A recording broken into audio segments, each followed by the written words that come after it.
Hey everybody, Shannon here. If this is your first time visiting, if it's not, welcome back.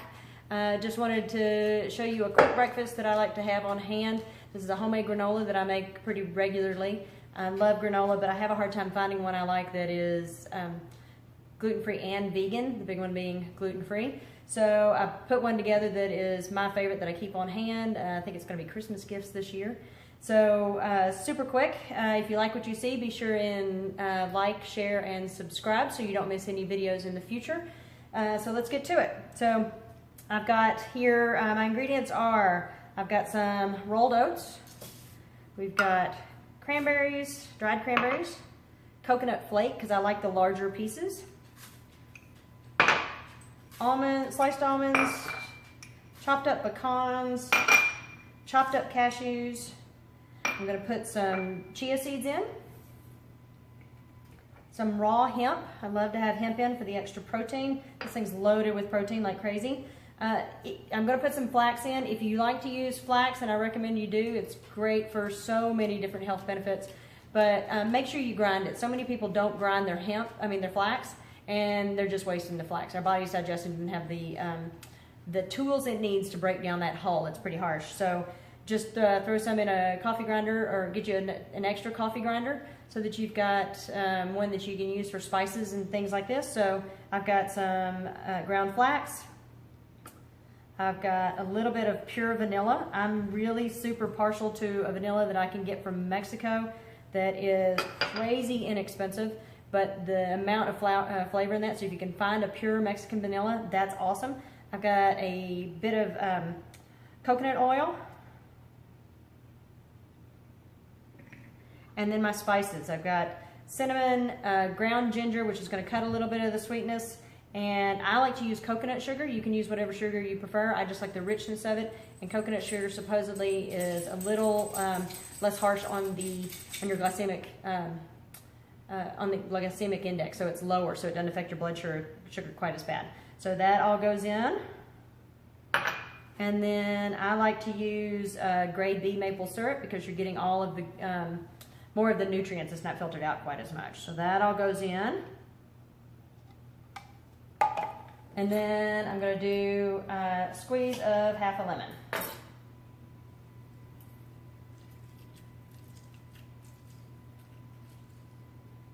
Be sure and watch for those seeds. Should have squeezed that before I did this, so I wouldn't have to chase that down. But there you go. And then some Himalayan salt. So use a nice little fresh, a really nice quality sea salt if you can. People think you don't put salt in sweet things, but you do. It kind of helps balance it out. And because I've got that coconut oil in the top, I'm going to really want to spread that around to make sure it blends really well.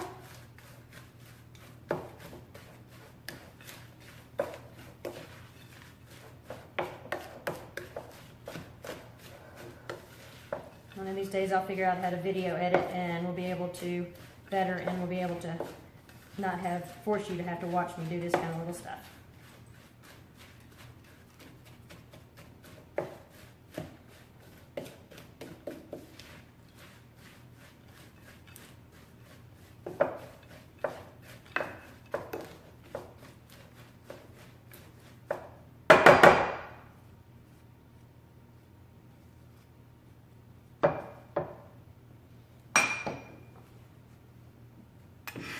I'm going to take my baking dish, use a cookie sheet or a baking dish. This is what I have on hand. If you've seen any of my other videos, you know that I change kitchens quite often because I'm quite the traveler now with work and stuff. So I don't have my own kitchen to work from. So this is what your granola is going to look like when you have it all mixed up. Pour that into your bowl or into your baking sheet or a baking pan.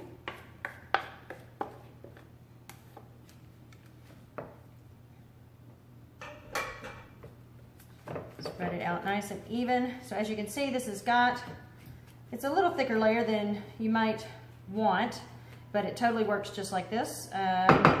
No problem. I'm going to place this in a 375-degree oven, and then about every 10 minutes I'm going to stir it so that it browns evenly. Give it a nice mix up. And this is going to go in my oven at, like I said, 375. It'll take about 35 to 45 minutes. Now I'm baking at altitude, so your time may change. If you're at lower altitude, it may bake a little bit quicker. So you're just going to go for a nice golden brown and take it to a level that you like. So that's where we are right now, and I will have it out in just a sec. Okay, so the granola is out of the oven. It took about 35 to 40 minutes. Remember, I'm cooking at altitude. I'm cooking at about 5,500 feet. So your time frame might be a little bit less if you're cooking at a lower level, which most people will be. So just make sure you're going to a nice golden brown. Keep an eye on it. I stirred it about every 10 minutes so that it would brown evenly. Comes out looking like this. Nice and gorgeous, right?